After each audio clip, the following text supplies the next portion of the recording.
مكان محرم على الجميع زيارته، ولو عايز تروحه لازم يكون معاك إذن مسبق من كل القوى العسكرية والدول الكبرى. مش هتقدر تروحه بشكل فردي أبدا، هيكون معاك بعثة كاملة، ده لو وافقوا على طلبك بالزيارة أصلا. مكان فيه كنز مخفي بمعنى الكلمة، لو قامت عليه حرب عشان الاستحواذ ولم ثرواته هتكون بلا رحمة ولا هوادة، لأنه بيمثل النقطة النظيفة الأخيرة في كوكب الأرض، واللي ما حصلش عليها حروب ولا فيها أي تلوث تماما. أول ما تدخل المكان هتلاقي حيوانات وحشرات غامضة وكائنات بحرية لم تراها من قبل، مش هتعرف شكلها ولا تعرف توصفها من الأساس، لدرجة إنك هتحس إنك في حلم كبير. على الناحية التانية هتشوف شلالات دموية وجبال بتشبه الحضارة المصرية القديمة، أشجار عملاقة مش موجودة في الكتب من الأساس لا شكلا ولا وصفا. هتبص هناك هتشوف قشرة جلدية سميكة جدا جدا وكائنات مرعبة تانية من عالم آخر، وأطباق طائرة داخل الكهوف، وهرم جليدي مبني بدقة عصر القدماء المصريين. من غير كلام كتير ورغي خلينا نخش في الجد أكتر. جهز نفسك لحلقة قوية من العيار التقيل، وركز في كل كلمة فيها، ويا ريت لو فنجان قهوة في ايدك وانت بتشرفنا بالمشاهدة هكون ممنون جدا ليك. انا محمد فرج وانتوا دلوقتي في حياة زمان.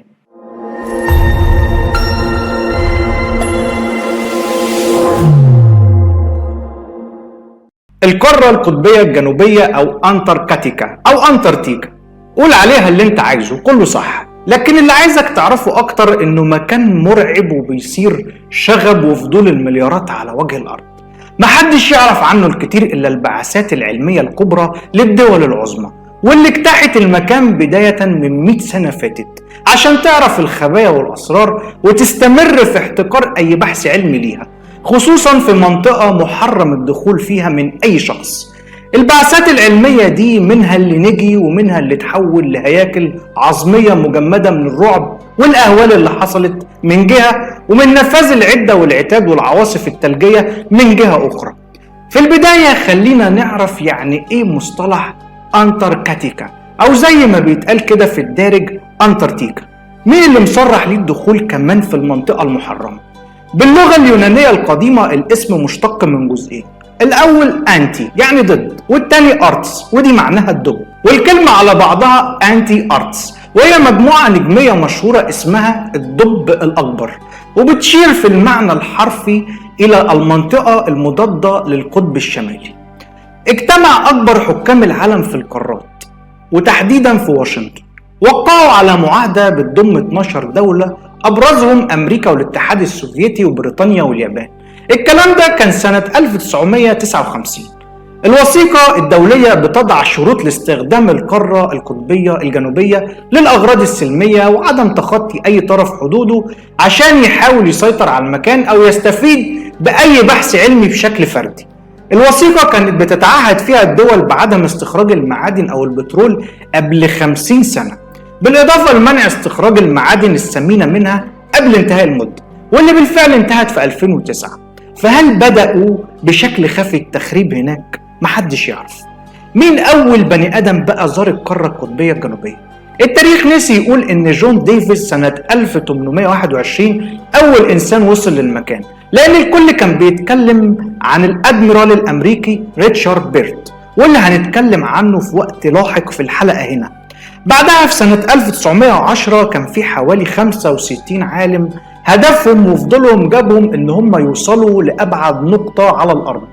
اسم الحملة كان تيرانوفا، وبتضم خبراء كتير جدا ومتخصصين في الملاحة بقيادة روبرت سكارت. التجربة كانت برعاية المملكة البريطانية لأهداف سياسية وعلمية.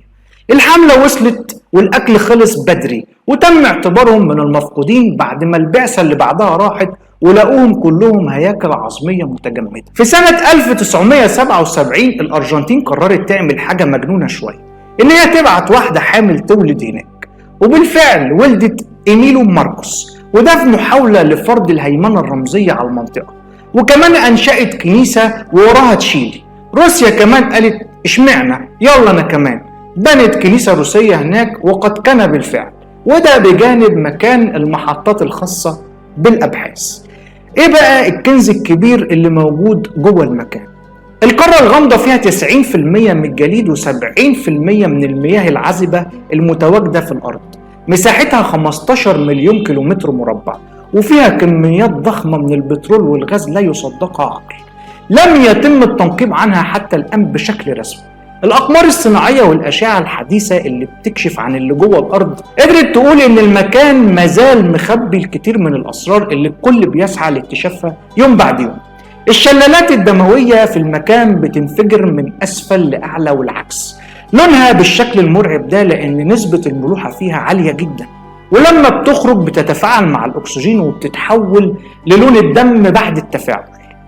إيه نوع الحيوانات الموجودة في المكان؟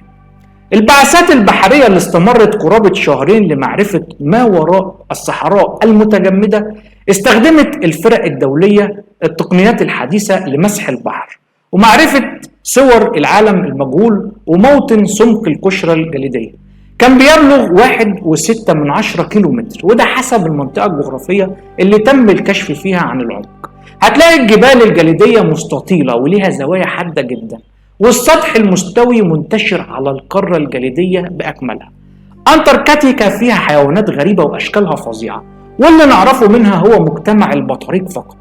الأبحاث كمان فجرت مفاجأة من العيار التقيل جدا، وهي وجود أحماض نووية لكائنات مجهولة شكلها غريب، بالإضافة لفيروسات متجمدة لو جالها الفرصة لحرارة معينة هتخرج على المكان، ولو الحرارة زادت شوية ولا شويتين هناك أكتر التلوج هتسيح، وبالتالي الفيروسات هتكون مؤهلة للانتشار في المناخ بالكامل وتنتقل للقارات المجاورة بسهولة جدا لغاية ما توصل لنا في الآخر لا قدر الله.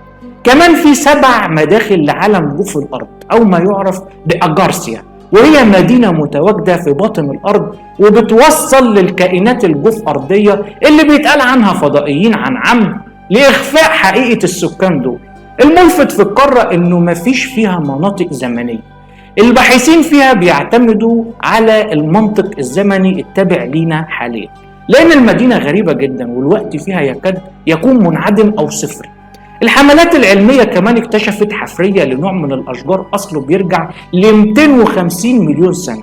معنى ده إن كل القارات كانت قارة واحدة، وحصل التفكك التكتوني لانقسام الأرض إلى قارات بالشكل اللي احنا عارفينه دلوقتي. قصة المخلوق المرعب اللي بيعيش هناك. بيعيش في القارة المتجمدة مخلوق بحري مرعب، وده تم التقاط صورته من خلال برامج جوجل إيرث الحديثة، ويطلق عليه كراكن الأسطوري، وشكله زي اللي كان في الأفلام الهوليودية وعامل زي الأخطبوط الكبير جدا مع اختلاف المشهد المهيب، في شبه من اللي ظهر في فيلم بايرتس اوف كاريبيان.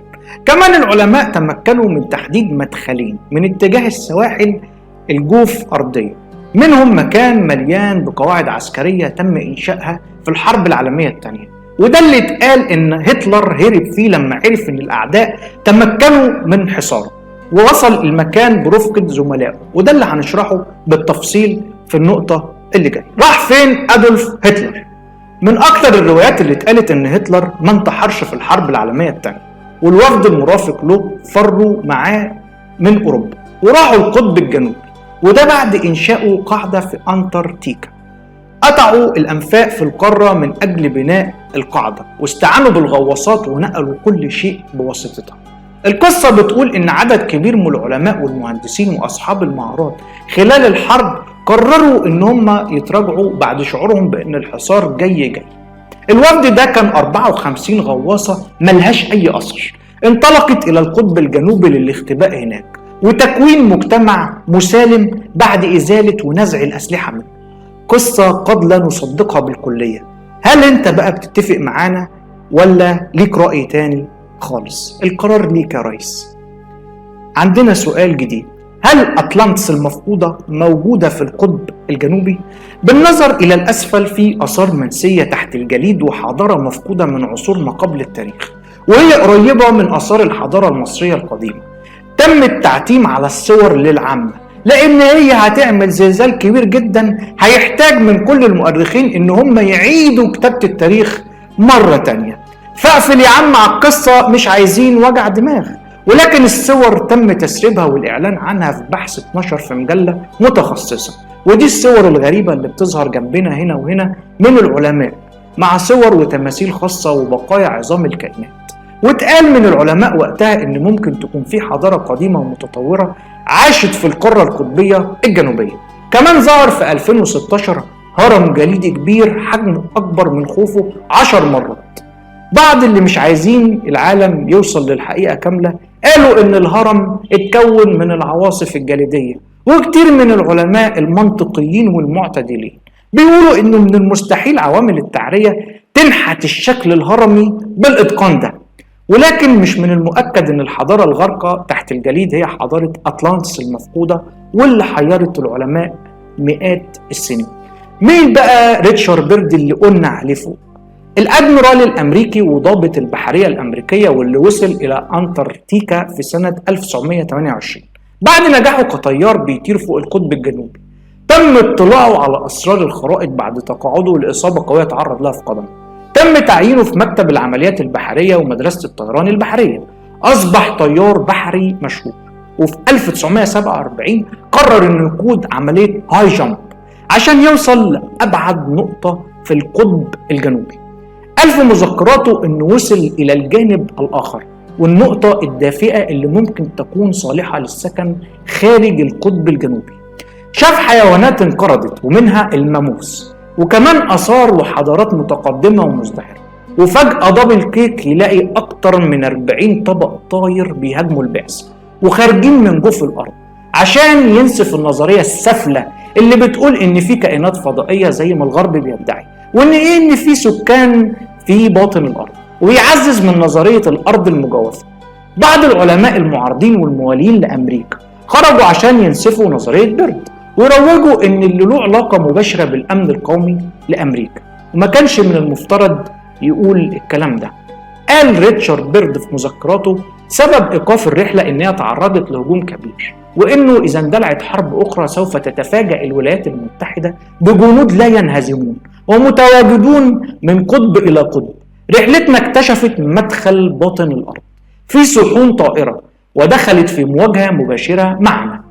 هل كانت هناك تكنولوجيا متطورة لا نعلمها؟ ده كان نهاية كلام ريتشارد بيرد. ساب السكة مفتوحة وكشف عن تساؤل كبير ومثير، ومن هنا بنضم صوتنا لصوت بيرد وبنسأل نفس السؤال وعليه مجموعة أخرى من الأسئلة أبرزها إيه وظيفة المنطقة 51 الأمريكية؟ وليه الكائنات الفضائية مش بتتكلم ولا تتعامل إلا مع الأمريكان فقط؟ وليه مش بتظهر الكائنات الفضائية إياها زي ما بيدعوا إنها فضائية في الدول العربية؟ هل إحنا كخة لا سمح الله؟